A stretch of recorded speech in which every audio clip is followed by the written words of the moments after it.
8 நாட்களுக்கு பின்னர் தங்கத்தின் விலை சவரனுக்கு 640 ரூபாய் அதிகரிப்பு. சென்னையில் ஆபரண தங்கம் ஒரு சவரன் 1,05,760 ரூபாய்க்கு விற்பனை.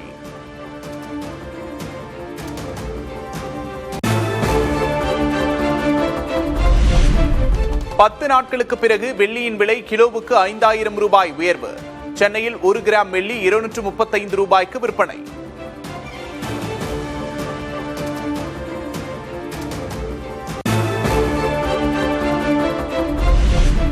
தமிழகம் முழுவதும் போதை ஒழிப்பு விழிப்புணர்வு மாரத்தான் போட்டி. போதைப் பொருட்கள் பயன்படுத்தாமல் ஆரோக்கியமாக வாழ வலியுறுத்தல்.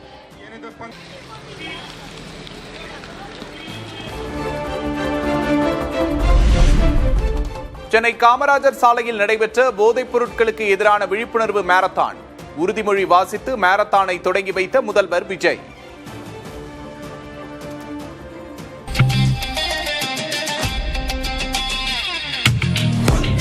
போதைப் பொருட்களை தமிழ்நாட்டில் வேரறுக்க அரசுக்கு துணை நிற்பேன். நான் போதை பழக்கத்திற்கு ஆளாக மாட்டேன். உளமாற உறுதி கூறுகிறேன்.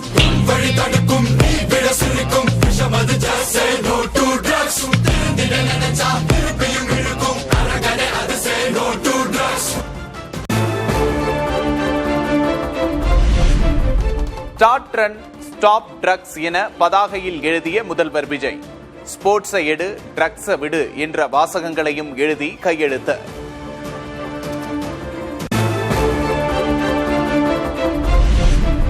போதைப்பொருள் விழிப்புணர்வு மாரத்தானில் பங்கேற்று சுமார் 5 கிலோமீட்டர் ஓடிய முதல்வர் விஜய். முதல்வரோடு செல்ஃபி எடுத்த விளையாட்டு வீரர் வீராங்கனைகள்.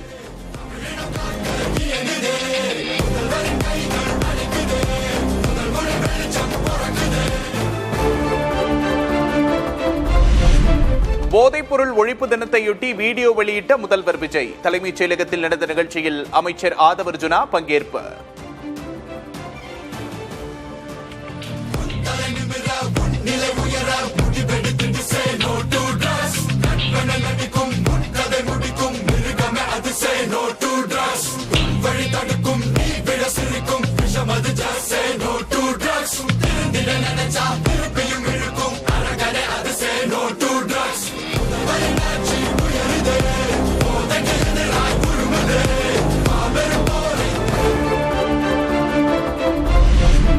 போதைப்பொருள் ஒழிப்பில் சிறப்பாக செயல்பட்ட காவல்துறையினருக்கு முதல்வரின் காவல் பதக்கம் அறிவிப்பு.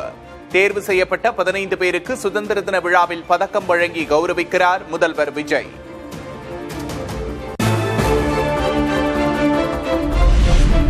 போதைப்பொருள் புழக்கத்தை முற்றிலும் தடுக்க முடியும் என்று அமைச்சர் ஆனந்த் நம்பிக்கை. தமிழகத்தில் கடுமையான நடவடிக்கைகளை முதல்வர் விஜய் முடுக்கிவிட்டிருப்பதாகவும் பேட்டி.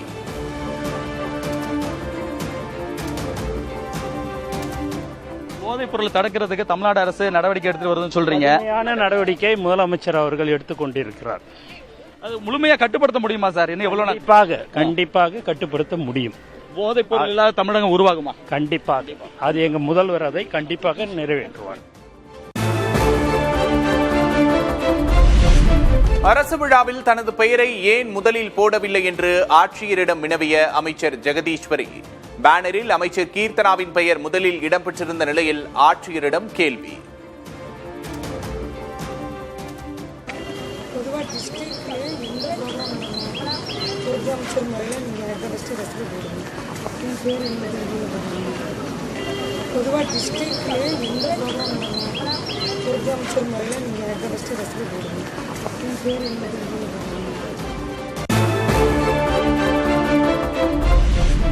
சென்னை கிண்டி அருகே 17 வயது சிறுமிக்கு பாலியல் வன்கொடுமை. போக்சோ சட்டத்தின் கீழ் வழக்கு பதிவு செய்து காவல்துறை விசாரணை.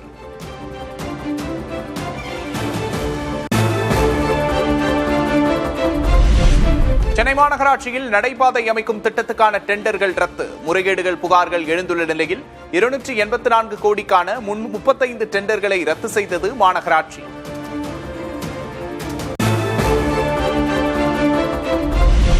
தமிழ்நாட்டில் ஒரு வாரத்துக்கு மழை பெய்யும் என கணிப்பு. நாளை முதல் 30ஆம் தேதி வரை ஒரு சில மாவட்டங்களில் கனமழை பெய்யும்.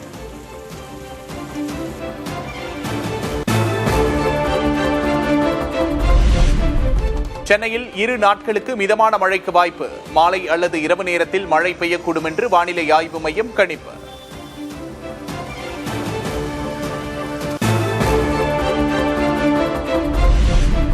சென்னையில் கிண்டி, வடபழனி, கோயம்பேடு உள்ளிட்ட பகுதிகளில் கனமழை. பல்லாவரம், குரோம்பேட்டை, தாம்பரம் உள்ளிட்ட புறநகர் பகுதிகளிலும் பெய்த மழையால் குளிர்ச்சியான நிலை.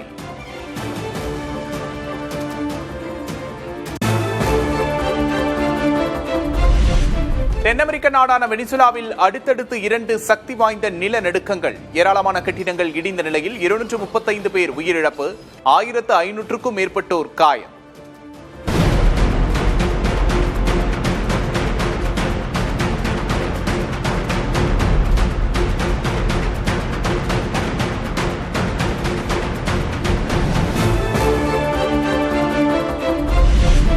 வணிக பயன்பாட்டுக்கான சமையல் எரிவாயு சிலிண்டர் மீதான கட்டுப்பாடுகள் நீக்கப்படுவதாக மத்திய அரசு அறிவிப்பு. மொத்தமாக வாங்கும் நுகர்வோருக்கு 50 விழுக்காடு வரை சிலிண்டர் விநியோகிக்கப்படும் என்று தகவல்.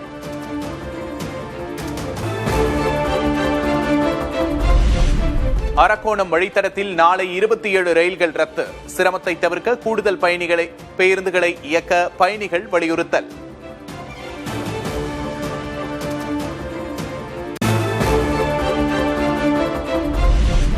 அதிமுகவில் அமைப்பு ரீதியாக மாற்றங்களை செய்து எடப்பாடி பழனிசாமி நடவடிக்கை. புதிதாக பிரிக்கப்பட்ட 12 மாவட்டங்களுக்கு பொறுப்பாளர்களை நியமித்து உத்தரவு.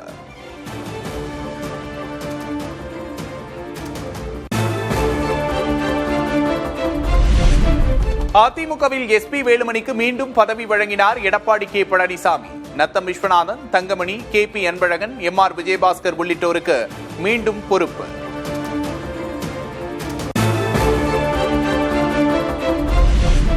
திமுக கூட்டணியே இல்லை என்று சொல்வதற்கு மார்க்சிஸ்ட் கம்யூனிஸ்டுக்கு என்ன அதிகாரம் இருக்கிறது?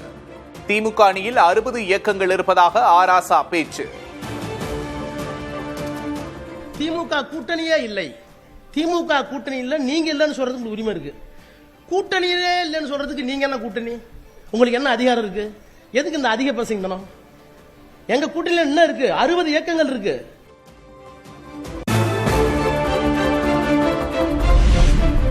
மொத்த கட்சியையும் ஒரு மண்டபத்துக்குள் அடைத்து விடலாம். மதிமுக பொதுக்குழு குறித்து ஆராசா கிண்டல்.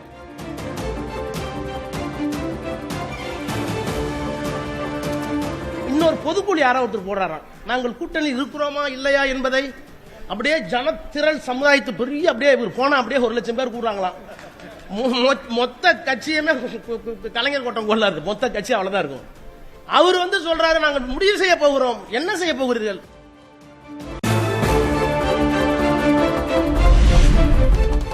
யாரையும் இழிவுபடுத்துவதை ஏற்க முடியாது. விரிவாக பேசுவோம் என ஆராசாவுக்கு துரை வைகோ பதில். இது கொஞ்சம் விரிவா பேசுறோம். இது நான் விரிவா ஒரு வரியில பேச முடியாது. இது ஒரு நாகரிகம் இல்லாத ஒரு கருத்து. இது அரசியல் எல்லைகளை கடந்து இதை நான் கண்டிக்கிறேன். தொடர் அழுத்தம் காரணமாக கடைசி நேரத்தில் வேறு வழியே இன்றி 4 தொகுதிகளை ஏற்றுக்கொண்டு திமுகவின் சின்னத்திலேயே போட்டியிட்டதாக துரை வைகோ பேட்டி. ஒரு தொகுதியில் கூட மதிமுகவின் சின்னத்தில் போட்டியிட முடியாத அளவுக்கு அழுத்தம் கொடுக்கப்பட்டதால் தன் தந்தை வைகோ கதறி எழுததாகவும் வேதனை.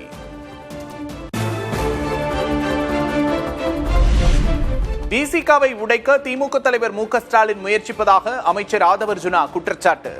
ஸ்டாலினின் தூண்டுதலின் பேரில்தான் ஆராசா ஒருமையில் பேசுவதாகவும் விமர்சனம்.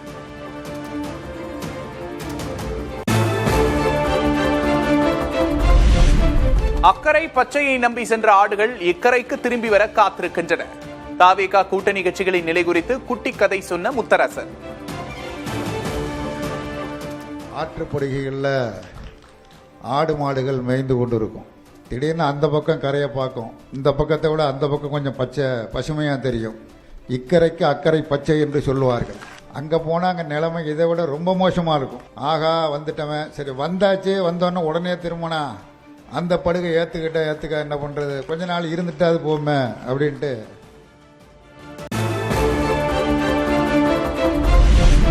குரூப் 1 தேர்வில் காலி பணியிடங்களின் எண்ணிக்கை விரைவில் அதிகரிப்பு. தேர்வர்களின் கோரிக்கைகளை பரிசீலித்து வருவதாக TNPSCயின் தலைவர் SK பிரபாகர் தகவல்.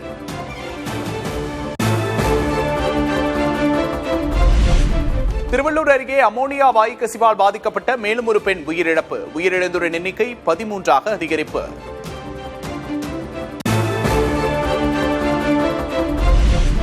நாளை அரசுமுறை பயணமாக சிஷல்ஸ் செல்கிறார் பிரதமர் மோடி. அந்நாட்டு தேசிய தினத்தின் பொன்விழா கொண்டாட்டங்களில் சிறப்பு விருந்தினராக பங்கேற்கிறார்.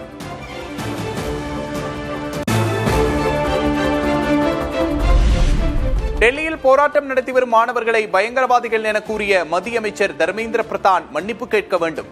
காங்கிரஸ் மக்களவைத் தலைவர் ராகுல் காந்தி வலியுறுத்தல்.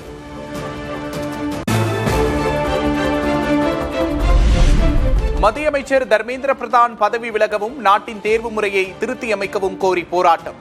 வரும் 30ஆம் தேதி முதல் நாடு தழுவிய போராட்டத்தை தொடங்கப் போவதாக காங்கிரஸ் அறிவிப்பு.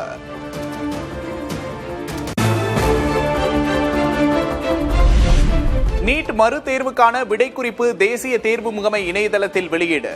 ஆட்சேபனைகளை தெரிவிக்க ஜூன் 28ஆம் தேதி வரை கால அவகாசம்.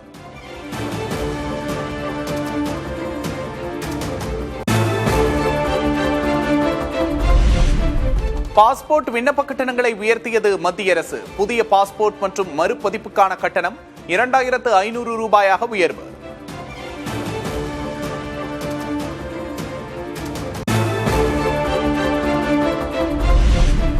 பாஸ்போர்ட் எப்போதுமே குடியுரிமைக்கான ஆவணமாக ஏற்றுக்கொள்ளப்பட்டதில்லை.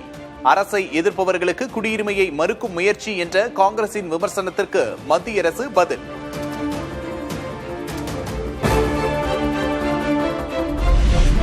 NCERT 9ஆம் வகுப்பு பாடத்திட்டத்தில் இடம்பெற்ற நெருக்கடி நிலை காலகட்டம். இந்திரா காந்தி கொண்டு வந்த நெருக்கடி நிலையின் 51வது ஆண்டு நிறைவையொட்டி பாடத்திட்டம் சேர்ப்பு.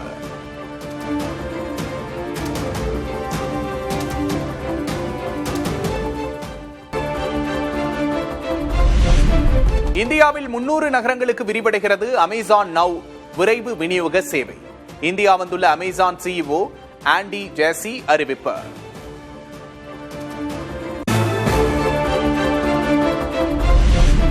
பிரதமர் மோடிக்கு எழுதிய கடிதத்தில் மத்திய அரசை இந்திய அரசு என குறிப்பிட்டுள்ள முதல்வர் விஜய். முந்தைய கடிதங்களில் ஒன்றிய அரசு என கூறியிருந்த நிலையில் திடீர் மாற்றம்.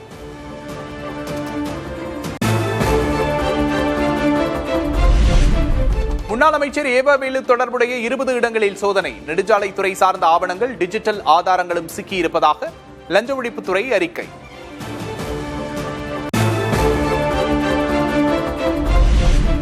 ஏவவேலு தொடர்புடைய இடங்களில் நடந்த சோதனையில் 40 லட்சம் ரூபாய் பறிமுதல் என்று லஞ்ச ஒழிப்புத்துறை அறிக்கையில் தகவல். வடிகட்டிய பொய் என்று ஏவவேலு மறுப்பு. 40 லட்சம்ன்றதே அது வடிகட்டிய முழுக்க அது தவறான ஒரு பொய். அது என்னுடைய வீட்லேயோ அல்லது நான் சொன்ன பார் என்னுடைய கிராமம் சொன்ன பார் சேகுடலூர் அங்கேயோ எங்கேயும் ஒரு பைசா பணமும் எடுக்கல, எந்த சீசரும் போட்டு எடுத்துன்னு போகல.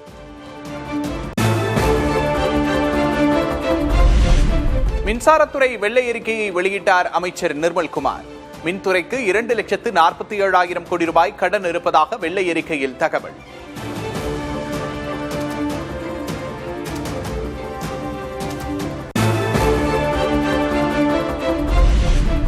அதிமுக ஆட்சியை ஒப்பிடுகையில் வருவாய் பற்றாக்குறை 34,000 கோடியாக குறைத்தது திமுக அரசு. கட்டண உயர்வால் மட்டுமல்ல, சீர்திருத்தங்கள் வாயிலாகவே வருவாயை அதிகரித்ததாகவும் செந்தில் பாலாஜி தகவல்.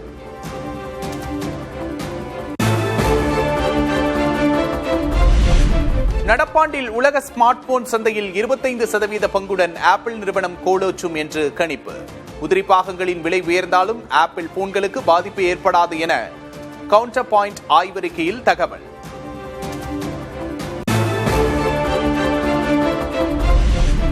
அமெரிக்காவில் அகதிகள் மீதான ட்ரம்ப் நிர்வாகத்தின் கட்டுப்பாடுகளுக்கு பச்சை கொடி. கீழ் நீதிமன்ற உத்தரவை ரத்து செய்து அதிபர் ட்ரம்புக்கு ஆதரவாக தீர்ப்பளித்த உச்சநீதிமன்றம்.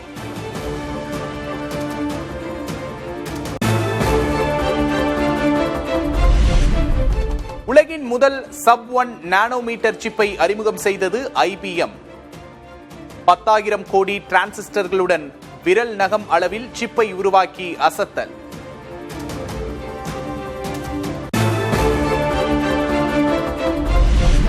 மகளிருக்கான T20 உலகக்கோப்பையில் வங்கதேசத்தை 5 விக்கெட் வித்தியாசத்தில் வீழ்த்தி இந்திய அணி அசத்தல். ஷபாலி வர்மாவின் அதிரடி அரை சதத்தால் 16.5 ஓவர்களில் 336 என்ற இலக்கை எளிதில் கடந்து அபாரம்.